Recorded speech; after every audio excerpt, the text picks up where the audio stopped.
From home design to tough questions about nursing homes, today I am answering your questions about aging in place and caregiving. So let's get into it. Hi, I'm Dr. Brandy Archie, occupational therapist and founder at askSAMIE, the place for answers for caregiving. So today we're gonna dive into home design and questions about nursing homes and all the things that people are concerned about when it comes to aging in place for yourself or even for your loved ones. So our first question today is, how long does someone normally work with an OT? Oh, that's such a good question. So it really depends on two different things. One, where you're interacting with an OT at.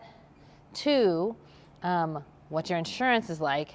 And I'm actually going to give a third one, which is what the problem is. Okay, so without going into all the details about each individual situation, the kind of way you want to think about it is however long you need in order to achieve the goals that you want to achieve is how long you should get to work with occupational therapy. So if you're in the hospital, you're not in the hospital for very long, right? Usually we're in the hospital for a few days and then we're on to the next place. So that much might be a couple days. But on the other end, if you're an outpatient and you're at your own home and you're going to see an OT for hand therapy or for some other thing that you're going to on a weekly basis, that might last for months. So it very much depends on the setting that you're in, your insurance coverage, and also what the goals are. Our second question is, how would you design a house meant for aging in place? That is a great question. And I'm so glad you asked because I have so many thoughts about that.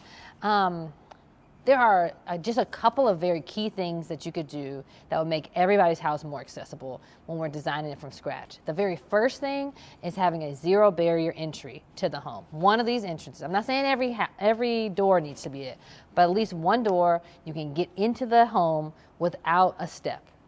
Once you're in the home, then we want to make sure there's a bedroom and a bathroom on the first floor. And that way we don't have to deal with steps in order to access where we live and sleep and use the bathroom.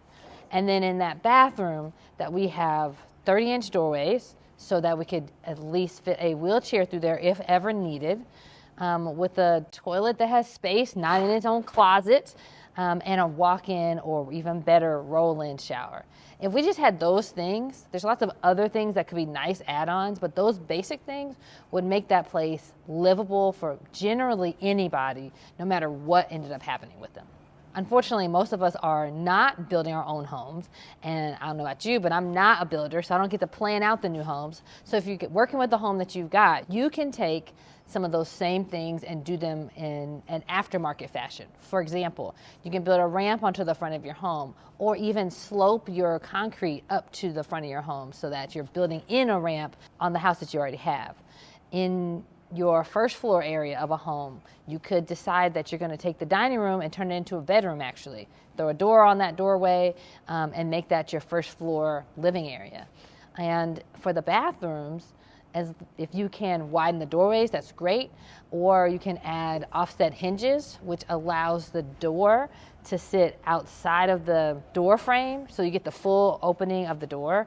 And that might make it a little bit easier to get a mobility device through the doorway, so you can use that bathroom. And then once you're in there, you can change out your tub and put in a walk-in shower, or change out the toilet and put in a higher one, or use some adaptive equipment to manage that. You can use a tub transfer bench in order to get over the tub that you already have, or add a riser to the toilet that you already have. So there's actually a lot of ways to retrofit a home, house or apartment, so that it can be accessible. But the gold standard would be to design a home with universal design principles so that it's accessible for everyone. So is a ranch-style home the best option for aging in place, or do stairs keep you active and young? Oh, that's a good question. So I like to have options. I think stairs are great exercise. If you can do them and do them safely, you should do them. And if that's your primary way of getting activity, keep doing it. But anything can happen at any time. It might not have anything to do with a fall or anything like that, but just like having a knee replacement. And so for a while, you might not be able to actually do those stairs. So being able to have a ranch style home or a place at least on the first floor to be at makes all the difference. And then maybe you work your way up to being able to do those stairs again. So I'm gonna take option C, which is both. So part of the reason why people are always looking for ranch style homes and there's not enough in America is because they fit the bill of what we were talking about earlier, which is you can enter the home fairly easily. Your bedroom and your bathroom are on the first floor, so we don't have to deal with the stairs. And so it kind of builds in some of those key construction principles that we want to have. You don't have to have a ranch style home, but that's one of the benefits because everything's on one level. The other thing I didn't mention is that you want your laundry to be on the same level that you're working on. That way you don't have to deal with going down the stairs with heavy clothes and trying to wash your clothes that way. And so if you can get the laundry on the main level, which ranch style homes would have and a newly designed home would have if I was involved, that's a great way to make sure you can keep your home accessible. My parents are 68 and 71 and are no longer able to take care of themselves. They are technologically adverse and resistant to assisted living. How can I help them age in place? This is the case for a lot of people. The answer is slowly. So nobody likes change. And so especially the older we get, the less likely we are to change. And so if you can try to introduce some things that help make them more independent, slowly and steadily, and let them incorporate that into their lives, it can make all of the difference. So without knowing the actual specifics of why they're having troubles living on their own, I would take probably the easiest to access problem first and see what solutions you can come up with. This is part of the reason for askSAMIE, because you can type that question into the chat and just figure out one small thing that you could do that makes things easier. Whether it's medication management or mobility, find one thing that's maybe doesn't require a tech solution and see if you can implement a change there that they find beneficial. They'll also probably trust that a little bit more after you've made it a successful implementation, and then you can push the needle a little bit further in order to add some more adaptations that might be useful for them. Of course, if this is a safety issue right now and they're not safe to live there at all, you got to deal with it right away. But if it's you just see things are changing over time and you want to be useful, try to incorporate changes slowly. The other thing I would add to that too is sometimes they're not going to take that from you because you're their kid. And even though you feel like you're taking care of them in their older years, you're always their baby.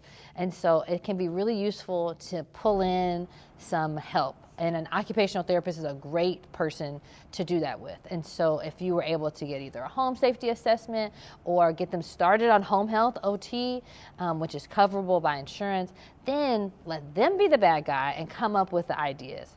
I'll tell you, when I go see families, I'm talking to the resident, the older adult, and their kids are standing behind me, and they're just like really willing to hear what I have to say, even though the kids are at the back like, I said that 6 months ago.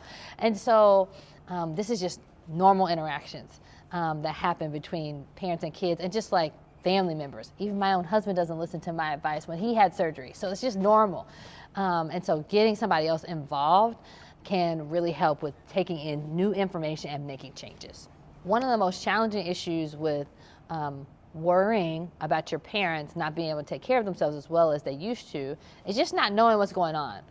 Likely they're not being very forthcoming with you about challenges because one, who wants to feel like they're not capable of taking care of themselves? And two, who wants to tell that to their kid, right? And so sometimes it's just a matter of getting some more data about what's going on. And so a really cool tool that I like is called NOMO, N-O-M-O. It's a home monitoring device. Now don't get too scared. There's no cameras and it's all based on motion and sensors. And so if you can get them to agree, because they don't need to do anything with this tech. The tech is working behind the scenes. You can use those sensors in a way that give you more information to see like what is really going on here. For example, if they keep their daily medications in a cabinet in the kitchen, you can put a sensor on that door so you'll know when that door is being opened. If it's being opened around the times for medicine, you can guess that they're probably taking it. If it's not, you might need to try to find another solution to their medication management and talk more specifically to them about what things you can do to help make sure that they're getting those meds in. Same thing for eating. You put it on the refrigerator, whether they're coming or going, how long people are in bed for or sitting on the couch. And so it just gives some data without requiring their tech input. And it also serves as an emergency response system. So any one of those little sensors has a button on it. So they could push that button at any time and it will call whoever you have scheduled it to call, whether that's you is the first number or 911. That way they can get the help they need without necessarily having to wear like a pendant or watch button that they might be a little resistant to. So NOMO is a great kind of solution. If aging in place is not possible, what is your recommendation and experience with nursing homes? Nursing homes are challenging because it takes away a lot of independence, and the people who are there may not do the things in the way that you would do if you were able to care for them. So there's always a challenge there. But it's really important to make sure that your person has the right amount of support. So if it's not safe to live at home, which does definitely happen, then we need to level up. There are some other levels between being at home and being in a nursing home though. So you might consider assisted living or even just downsizing into a senior apartment because there's less to manage, it's a smaller space, and that might be the key to making sure that they can stay safe.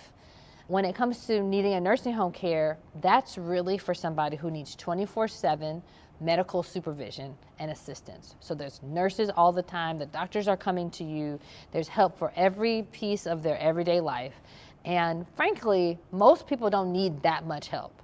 But we use nursing homes as a way to make sure there's someone around all the time. If you're creative, you can probably come up with a different solution to make sure that there is 24/7 supervision if the medical necessity is not there. If somebody has a diagnosis that really does require a lot of assistance, that's what the nursing homes are for. And so you might consider some of the other ways to add additional help, like hiring in-home caregivers or downsizing into an apartment, moving into assisted living, as ways to allow for as much independence as possible, but also having the right amount of support nearby. I am 2 weeks away from being 50, and I'm planning to retire at 62. I just sold a condo I had for 20 years, but I actually live with my elderly parents now, but in a decade, I will have to make some decisions. I want a detached, non-HOA home. Is it realistic that a single retired person can manage maintaining a home by themselves? And is a detached single home best in retirement? Okay, so what I hear you saying is I want to make sure I can be independent and live literally independently, but can I manage all of that as an older person? And I would say you can definitely do that, and many people are capable, but you just might need a little bit more help to do so. For example, as a homeowner, you might need to manage clearing out the gutters and cutting grass and shoveling snow, depending on where you live. And while you could do that maybe now at 50, you feel like you might not be able to do it quite as well at 75 or 80. That doesn't mean you can't live there. It just means that you need to budget in that I'm going to hire a lawn service and I'm going to maybe sign up for many of the senior management services in which you kind of have a handyman on retainer and they're coming every month to take care of the monthly maintenance things that you might need to do as a homeowner that get a little bit harder when we have a change in our physical ability. I'd also say that having a home to maintain is actually a purpose for getting up every day. And so part of what happens a lot of times when people retire is that they don't have a reason to get up and move their bodies or do something. If you don't have a pet or a grandkid that you're watching or any number of things it can be, it might be maintaining the home, it might be dealing with your garden, and maybe it takes you all day to do the lawn care, but that's actually not bad because your body is moving and you have something to get up for. So I wouldn't shy away from having a single family home if that's the goal for you and makes sense. I just need to think about having your team of helpers that might be participating in helping you maintain that home as things change. So thanks so much for joining me today as we explore some of these really important questions about caregiving and aging in place. I hope this gave you some confidence and some clarity for yourselves about what your next steps might be. If you have any more questions, you can always go to askSAMIE.com and type your question right into the chat with Sammy, and we'll give you the help you need. If you need to call, you can also call us. Our phone number is listed there, and we're happy to help. Don't forget to like, subscribe, and share this video with other family caregivers that you might know who could benefit from this information. Together, we can make caregiving easier. So let's do it. See you next time.